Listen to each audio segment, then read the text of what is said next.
Welcome back to our YouTube channel, The Book Digest. In today's episode, we're diving into a powerful and practical summary of The Laws of Human Nature by Robert Greene. Let's get right into it. So, let me ask you something.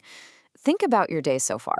Every little decision you've made, what you chose to wear, what you ate, the words you used in a conversation, you probably feel like you were in the driver's seat for all of it, the rational captain of your own ship. But what if that feeling of control is, for the most part, an illusion? This is where Robert Greene starts, with a pretty big challenge to our whole modern self-image. He argues that our belief that we're so logical and rational, well, that actually makes us blind. Why? Because it stops us from ever looking at the unconscious emotional forces that are really pulling the strings. To start pulling back that curtain, we've got to begin with the first and maybe the most fundamental law of them all: understanding the battle that's happening inside our own minds. This brings us straight to the law of irrationality. You can think of it like this. Our emotions are the impulsive teenager who grabs the car keys and floors it. Our conscious thinking mind, that's the passenger who then has to come up with a really good story for the cop who pulls them over. The decision was already made.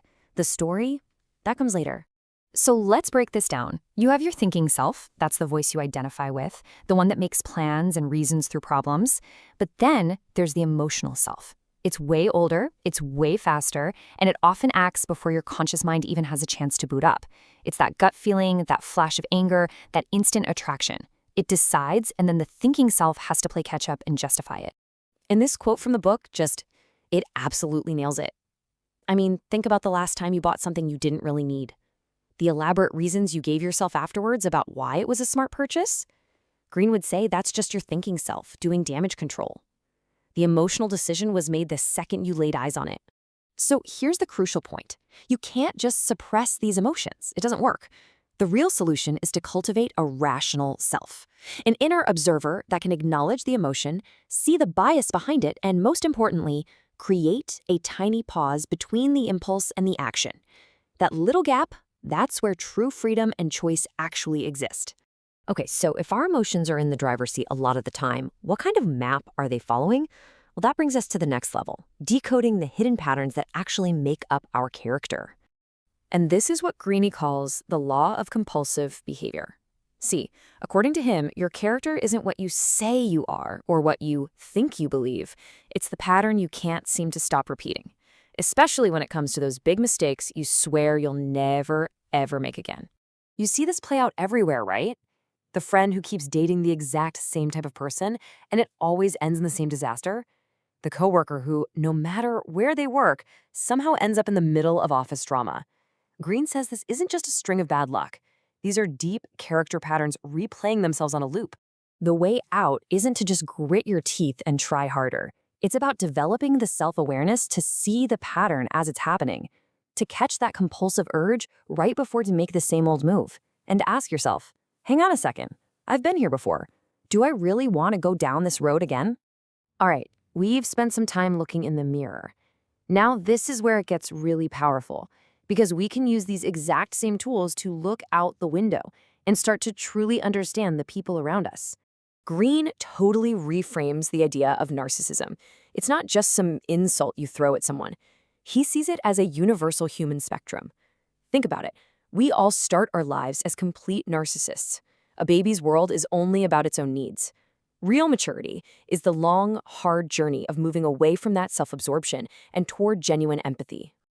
So, on one end of the spectrum, you've got healthy empathy, that ability to really feel and understand what someone else is going through.